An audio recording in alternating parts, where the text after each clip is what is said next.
Welcome to our channel, The Salvation of the Science. இந்த session வந்து எதை பத்தி டீச் பண்ண போறேன்னா ஸ்கீமா, ஹியூமனோட அந்த ஸ்கீமா பத்தி டீச் பண்ண போறேன்.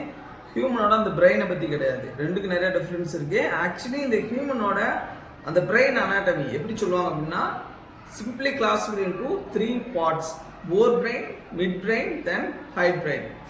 Procephalon is a fore brain and mesocephalon is a mid brain, then hide brain is a diacephalon. ப்ரோனாலே முன்னாடின்னு அர்த்தம். அது மிட்னா மீசெஃபலான், தென் டயசெஃபலான். செஃபலானே அந்த மண்டை ஓடு, அந்த ஸ்கல்லை குறிக்கிறதே அந்த செஃபலான் அப்படிங்கிறது. புரியுதா?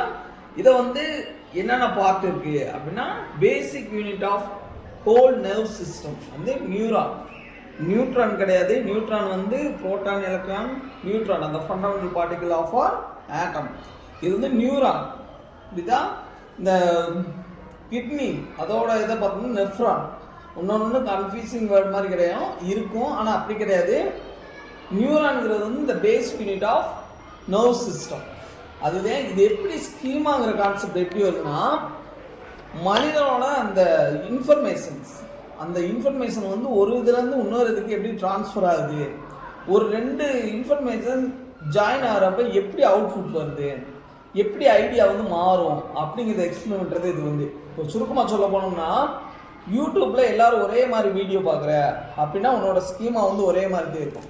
டிஃப்ரெண்ட் ஐடியாஸ் பார்க்குறப்பதே உன்னோட அந்த ஸ்கீமா வந்து டிஃப்ரெண்ட்டாக இருக்கும், டிஃப்ரெண்டான ஐடியாஸ் வந்து இருக்கும். இந்த ஸ்கீமா பிரெயினை வந்து இப்படி வந்து நம்ம காமிச்சிடலாம், செமிஸ்பியராக பிரித்து அதை அக்கா எடுத்து இப்படி வந்து காமிச்சிடலாம். இந்த ஹைப்போதலாமஸ், ஹார்பஸ் கலோசம் இப்படி வந்து எக்ஸ்பிளைன் பண்ணிடலாம். ஆனால் ஸ்கீமா வந்து அப்படி காமிக்க முடியாது.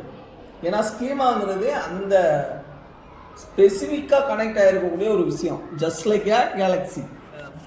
ஒரு பூச்சிக்கூடு வந்து கட்டியிருக்கா, இதுதான் ஸ்கீமா. இப்படித்தான் கனெக்ட் ஆகிருக்கும். இது என்ன சீக்வன்ஸ், என்ன ஆர்டரு அப்படின்னு நம்மளால கெஸ் பண்ணவே முடியாது. இந்த மாதிரி நம்ம ஸ்கீமா வந்து ஒருத்தவங்களுக்கும் ஸ்பெசிஃபிக்காக இருக்கும். ஸ்கீமாங்கிறது ஸ்பெசிஃபிக்காக இருக்கும். மோஸ்ட்லி பார்த்தோம்னா ஒரு ஹியூமனுக்கும் இந்த மாதிரி ஸ்பெசிஃபிக்கான அந்த ஐடியாலஜி, அந்த ஸ்கீமா வந்து இருக்கும். ஒரு ஸ்கீமாவோட அந்த நாலேஜ் வந்து இன்னொரு ஸ்கீமா கூட அந்த நியூரானோட அந்த இன்ஃபர்மேஷன் கூட சேர்றப்ப என்ன அவுட்புட் வருது அப்படிங்கிறதே ஸ்கீமா. இதை நீங்கள் நல்லா தெரிஞ்சுக்கணும். இது ஒரு ஆளுக்கும் ஒருத்தர் இண்டிவிஜுவலாக இருக்கணும். ஆனால் நம்ம ஒரே சோர்ஸு கீழே கற்றுக்கிறப்ப, அந்த நெட் சோர்ஸ் கீழே கற்றுக்கிறப்ப இந்த ஸ்கீமாவில் எந்த மாற்றமும் இருக்காது. நேச்சருக்கு தேவை எப்பயுமே டிஃப்ரென்ஸ் அவங்க சஸ்டெயின் பண்ண முடியும், இந்த உலகத்தில் வாழ முடியும். So B unique.